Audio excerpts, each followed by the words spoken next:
1 year ago, I started one of the most ambitious experiments I've ever attempted. I wanted to answer a simple but fascinating question. Can a tiny ecosystem survive completely on its own for an entire year? No feeding, no cleaning, no changing the water, just nature doing what nature has done for billions of years. It sounded simple, but creating a balanced ecosystem is incredibly difficult. If even one part fails, the entire system can collapse. Today, exactly 1 year later, we're opening it up to see what really happened. Let's find out if life found a way, or if everything fell apart. Before building the ecosystem, I spent weeks researching how natural ponds work. Every healthy ecosystem depends on balance. Plants create oxygen, microorganisms recycle waste, algae produce food, and tiny animals keep populations under control. If I missed even one important ingredient, this experiment could fail within weeks. I started with a large glass tank and added several layers. The first layer was nutrient-rich soil to support plant growth. On top of that came fine gravel and small natural stones to hold everything in place. Next, I carefully arranged pieces of driftwood and several larger rocks to create caves and hiding places. Now came the most important part, the plants. I planted aquatic grass, floating plants, moss, and several fast-growing species that would absorb excess nutrients. Healthy plants would become the heart of the ecosystem. After filling the tank with clean water, I introduced beneficial bacteria. These microscopic workers are invisible, but they're responsible for breaking down waste and keeping the water safe.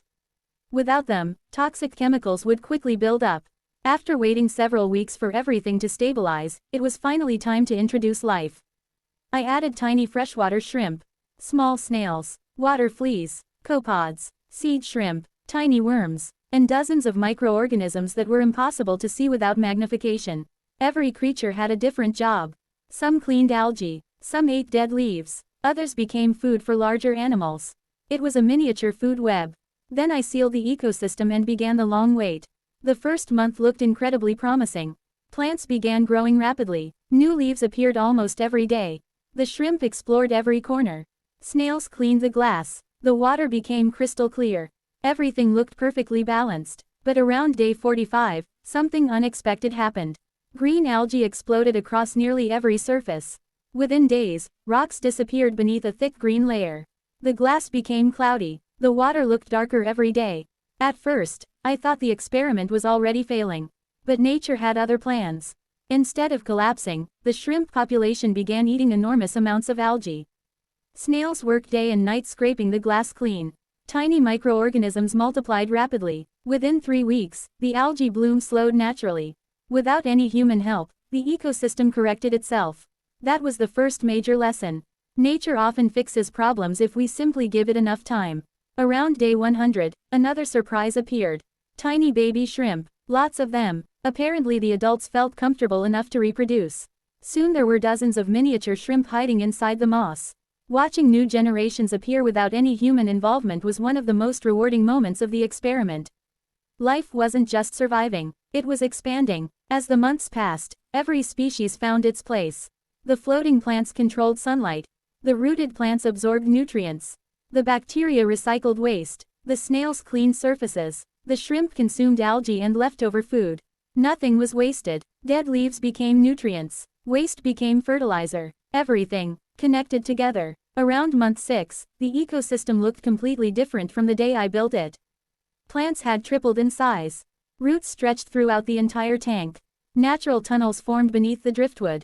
The ecosystem no longer looked man-made. It looked wild. Then came the biggest challenge. Summer. Temperatures outside became much hotter than expected.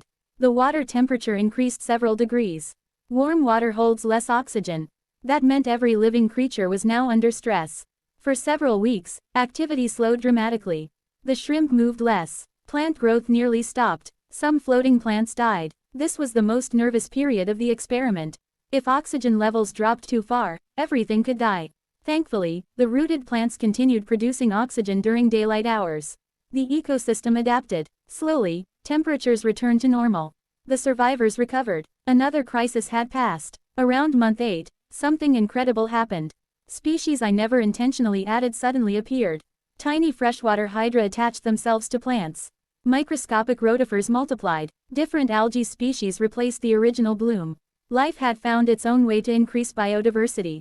Some organisms probably arrived hidden on plant leaves months earlier. Others had remained invisible until conditions became perfect. Nature is full of surprises.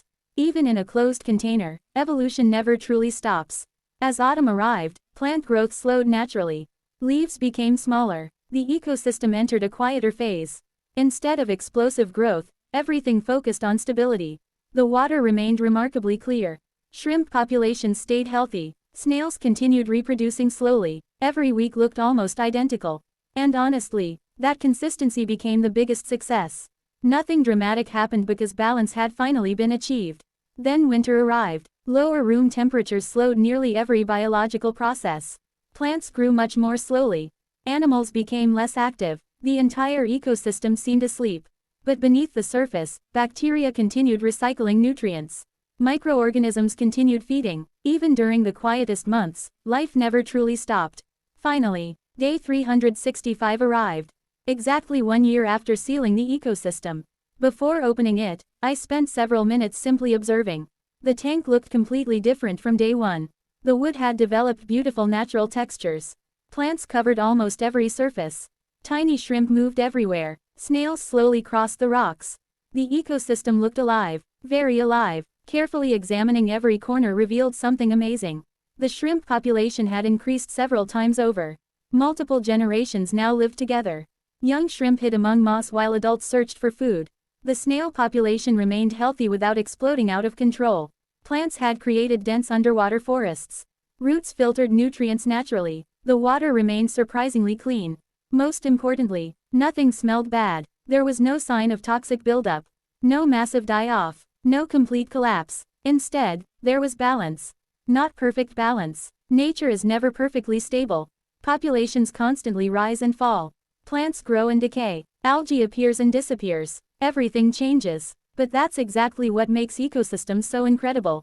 They're dynamic. They're flexible. They're resilient. Looking back over the entire year, I realized something important. When humans see algae, we immediately think something is wrong. When leaves die, we think the ecosystem is unhealthy. When water changes color, we panic. Nature doesn't. Nature treats every challenge as an opportunity for another organism. One species waste becomes another species food. Death creates new life. Nothing exists alone. Everything depends on everything else. This tiny glass box became a perfect reminder of how our own planet works. Forests, lakes, rivers, oceans. Every ecosystem survives because millions of organisms constantly help each other without even realizing it. Remove one important species, and the entire balance begins to shift.